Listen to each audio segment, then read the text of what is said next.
While there have always been those who were willing to put their life on the line, daring to risk it all, only a select few are adequately reckless and brave enough to attempt the most awe-inspiring feats. A small group of men and women crazy enough to be called Daredevils. The forerunners of today's modern daredevil were those explorers and innovators willing to risk it all for fame, respect, or simply because it had never been done before. From Robert Falcon Scott and Roland Amundsen, who risked their lives to explore the Antarctic, to the Wright brothers, who finally broke the bonds of gravity to conquer the sky, men have worked hard to become the first, the highest, the farthest, and the fastest. From their efforts have come amazing machines, incredible events, and unsurpassed achievements. While not considered daredevils, these men did face death for a chance to be forever written into the history books. Polar explorers like Scott and Amundsen were driven by more than just a quest for scientific knowledge. They each braved unknown terrain and deadly weather to be known as the first one to make it to the South Pole. Similarly, the Wright brothers risked life and limb every time they climbed into the Wright Flyer. In fact, Wilbur Wright did die when the plane he was flying crashed only a few years after their record-setting flight.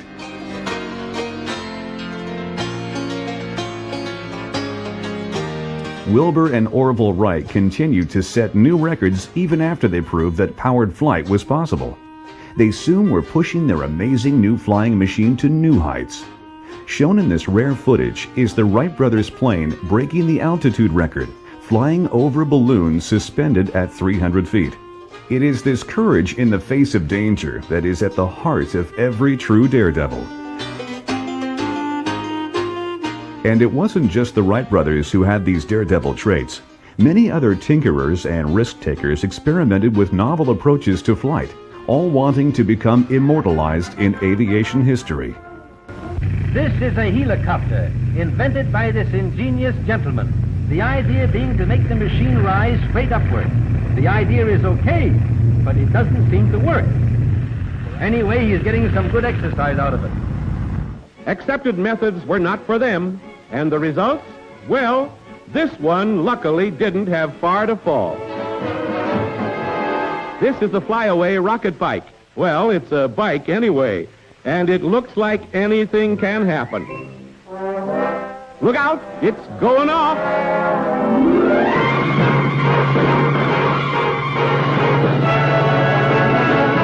We've seen hot foots, but this is the first hot seat. Although they never got too far off the ground and sometimes seemed comical, there was always an element of danger and a daringness to their deeds. Undaunted, men with a burning ambition to fly, try and try, and then forget it. You see, people had strange ideas,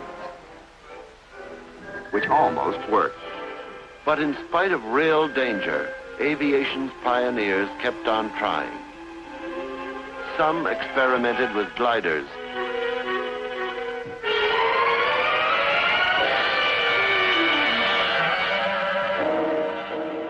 Some might think it a stretch to call these explorers, pioneers, and record-setters daredevils, but they do share many common traits. The desire to be immortalized, to be unique, to achieve what seems to be impossible, and to do it all at the risk of injury or death. Some of the first true daredevils were pilots who toured the country in surplus military planes from World War I. Most of these men had been part of the Army Air Corps during the First World War and were now making a living entertaining and exciting the general public with aerial acrobatics and stunts.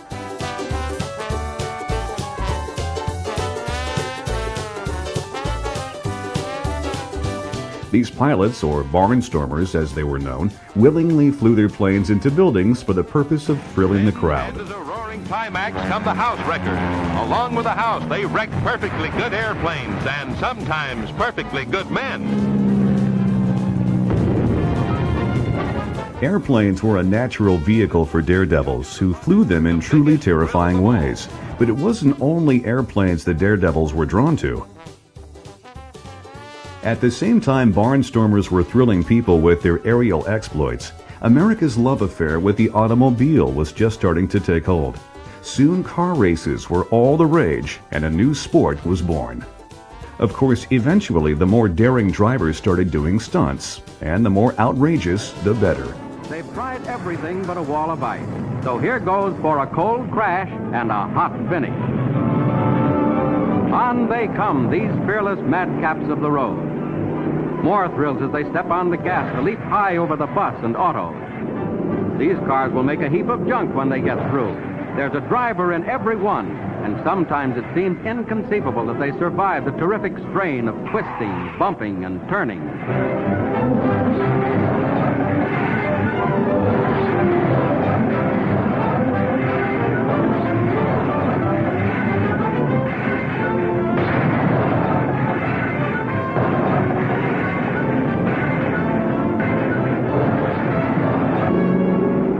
Now for the human boomerang.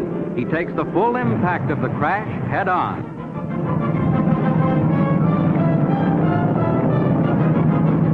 Exhibitions like these require skill, nerve, and a lot of luck, and the men know it. Around the same time the automobile was becoming commonplace on the streets of America, the ultimate instrument of stunt making was coming into its own. The motorcycle, with its speed and size, created the perfect daredevil machine. Motorcycles gave one the feeling of flying, wind at your face, the excitement of speed, all without leaving the ground, at least not in the beginning. Some motorcyclists tempt fate by doing stunts that defy the law of gravity, upside down without a care in the world. Now the real daredevils take over and literally burn up the turf with their hair-raising stunts and crashes. Here's one way to get through a pane of glass, a quick way. So the slow-motion camera shows just what happened. It wasn't long before the motorcycle was being tested by riders, against each other, and ultimately against themselves and their limits. The motorcycle hill climb always provides excitement and thrills for all. They dash up the steep slope with the throttle wide open and hope to go over the top in one piece.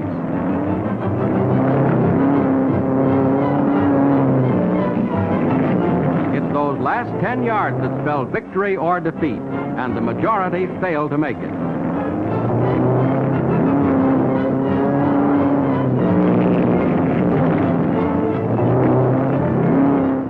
However, nothing personified daredevils more than the motorcycle jump. Pushing themselves higher, longer, over cars, over helicopters, across canyons, even building to building, nothing seemed impossible. Starting in the 1960s and 70s, a special group of daredevils emerged. Their names are mythic, their stunts are legendary. Evel Knievel, Bobby Gill, and Super Joe Einhorn. And following in their footsteps is the king of the modern daredevil, Super Joe Reed. What makes them do what they do? Why take such risks? Why put life and limb on the line? As different as they are as men, they seem to have one thing in common. They imagine breaking free of the bonds of gravity, of arcing into the blue sky, of going where no one has before. They dream of stunts and of glory, testing themselves against themselves and their machines. The difference between these men and ordinary mortals is that they possess the nerve, the skill, the bravery, and the passion to create beauty from possible death. They can fly.